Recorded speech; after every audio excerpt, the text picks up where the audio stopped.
வணக்கம். இன்றைய வகுப்பிற்கு தங்களை மகிழ்ச்சியோடு வரவேற்கிறேன்.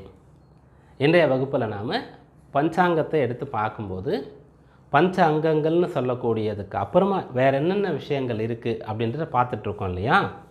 இதில் நேற்றைக்கு ராகு காலம், யமகண்டம், அர்த்த பிரகரணன் காலன் இதை பற்றி பார்த்தோம்.